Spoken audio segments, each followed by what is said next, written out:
Prezados alunos, sejam bem-vindos à nossa aula da segunda unidade da disciplina Ética, Cidadania, Relações Humanas no Trabalho, curso técnico em cooperativismo. Nossa aula de hoje tem como tema a ética e a moral no universo organizacional, na contemporaneidade. Vamos fazer ainda uma abordagem sobre cidadania, valor e relações de poder. Bom, gente, a intolerância, a indiferença é um dos grandes problemas sociais do mundo atual. A gente vê diariamente notícias sobre conflitos relacionados a discriminações éticas e raciais, divergências políticas e religiosas e outros aspectos da vida diária. Acontece que as pessoas são muito diferentes em sua maneira de pensar e de ser, em suas crenças, suas atribuições físicas e seus gostos. Essa diferença exige um entendimento da necessidade de ceder espaço para maneiras de existir que são diferentes daquelas adotadas por nós mesmos. Essa intolerância que nós observamos na sociedade gera a discriminação. E essa conduta é contrária a todos os ideais éticos propostos pelo esforço mundial para um mundo de paz, respeito e igualdade. Vamos falar um pouco sobre preconceito.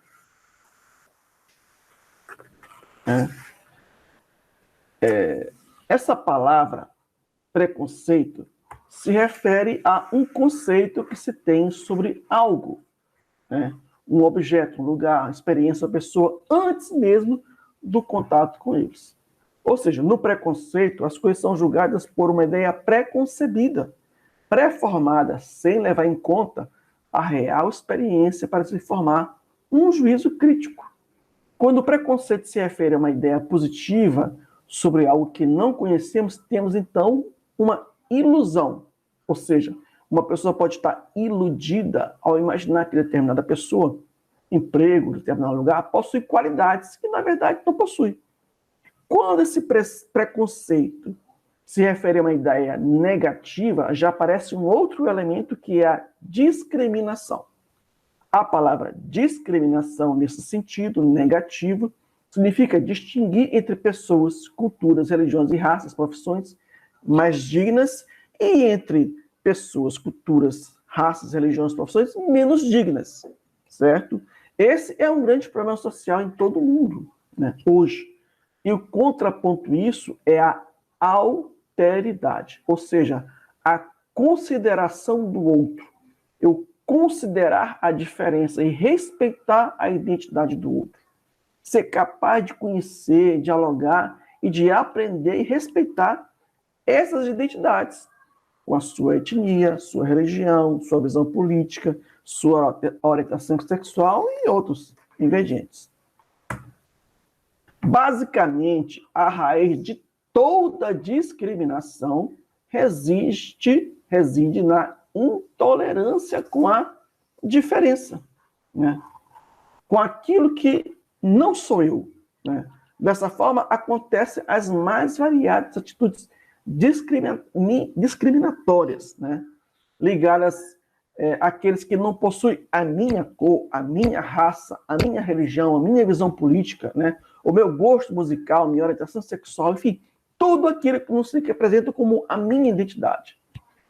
Pode haver discriminação contra os feios, contra os pobres, contra as pessoas acima do peso, ou com as pessoas magras demais, algumas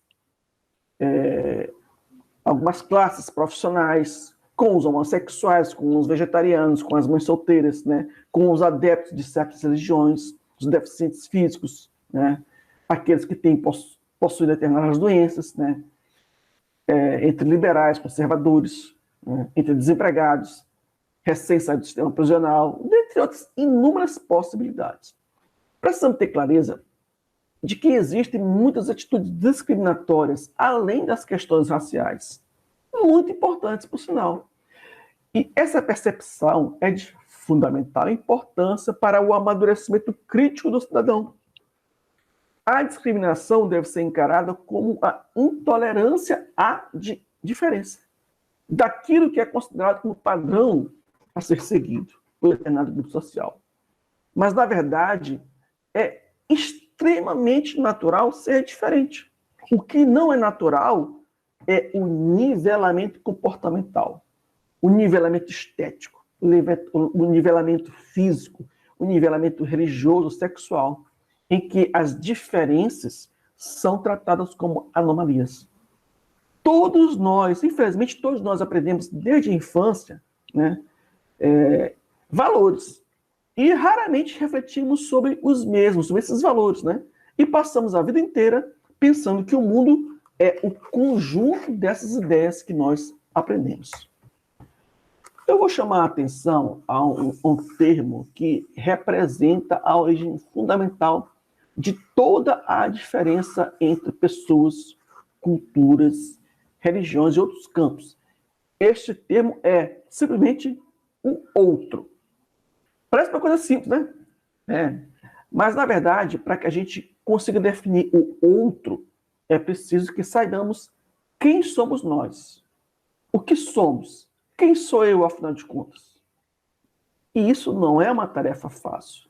Às vezes, passamos uma vida inteira tomando decisões e atendendo os desejos de outras pessoas, como se elas fossem as nossas decisões. Muitas das vezes, nos vestimos, vamos a determinados lugares, ouvimos certas músicas, compramos determinados produtos, simplesmente porque é o que todo mundo está fazendo. Né? Todo mundo está fazendo. E ainda achamos que fazemos isso porque nós decidimos fazer. Mas, na verdade, isso é um auto-engano. Nós renunciamos à nossa autenticidade para fazer aquilo que vai proporcionar a nossa aceitação pelos outros. Mas o nosso maior patrimônio é a nossa autenticidade. Devemos ter coragem de assumir a nossa própria posição. E isso exige determinação e coragem. E nessa história, quem é o outro? Ora, é preciso entender que o outro não é uma extensão do que eu sou. Afinal, a maioria de nós convive com pessoas que, em sua maioria, têm mais ou menos as mesmas opiniões e posturas sobre a vida. É o que a gente chama hoje de bolha, muito frequente nas redes sociais. Mas o outro se apresenta na discordância, na diferença. E isso é importante, pois não basta a disputa. Precisamos chegar a consensos entre pessoas que pensam diferente. E isso é algo com o qual se convive muito no ambiente de trabalho, né? Então, é preciso ficar atento, que isso às vezes fica difícil porque nós somos bombardeados diariamente pela publicidade para termos um comportamento uniforme, igual, né, padronizado. Mas por quê? Simplesmente para poder facilitar a venda e o consumo de produtos em prol de lucros dessas empresas. Então, quando falamos de ética e de autenticidade, precisamos abordar a questão da liberdade. A liberdade é sempre algo desejado e independe da cultura, de fatores históricos, né, ou de personalidade. Todos queremos ser livres. É uma questão universal, própria da natureza humana. Mas será que temos consciência real do conceito de liberdade? Precisamos, antes de tudo, ver a liberdade em seu sentido social. Assim, temos às vezes a falta de impressão de que liberdade significa ausência de limites. Esse é um pensamento, de certa forma, ingênuo. Pensar a liberdade dentro de determinada comunidade pressupõe necessariamente a ideia de limites. Ou seja, a liberdade se refere sempre a um conjunto de ações que são permitidas realizar na sociedade. Ser livre é poder praticar um conjunto de ações praticáveis, entre aspas, em sociedade. Não é qualquer tipo de ação. E o que seriam essas ações praticáveis? São exatamente as condutas que são permitidas em sociedade. Pois é cristalino que nem todas as condutas podem ser realizadas sem reprovação social. é preciso ter consciência da necessidade desse equilíbrio entre aquilo que pode e aquilo que não pode ser praticado em sociedade. O objetivo é proteger os próprios integrantes da sociedade de condutas nocivas ao meio social. Assim, chegamos à definição de liberdade plena, que é a vivência plena daquilo que pode ser feito de acordo com os limites sociais. Ou seja, quando falamos em liberdade, estamos também nos referindo a uma outra palavra, possibilidade. Assim, o grau de nossa liberdade deve corresponder à quantidade de possibilidades. Então, ter liberdade é como escolher entre várias possibilidades. E quanto maior for o número dessas possibilidades, maior será o nosso estado de liberdade. E alguns fatores influenciam, como segurança, educação, saúde, acesso ao trabalho. Eles podem ser considerados fundamentais para entender a liberdade. A ausência de algum desses elementos, né, educação, segurança, saúde, trabalho, além de, na verdade, ser uma desigualdade social, de preconceito, de intolerância e injustiça, cria, na verdade, um verdadeiro muro que limita as possibilidades de indivíduos em seus meios sociais. E assim, a liberdade deve ser pensada como um bem público, né, em prol do bem comum. E não há como falar em liberdade e cidadania sem se falar em democracia. Podemos dizer que a democracia é aquele sistema político em que todos têm direito ao voto e as decisões são tomadas a partir do voto da maioria. Ou seja, numa democracia, todos têm os mesmos direitos. E o voto tem peso igual para todos. Todos têm o direito de escolher o que deve ser feito com a estrutura pública.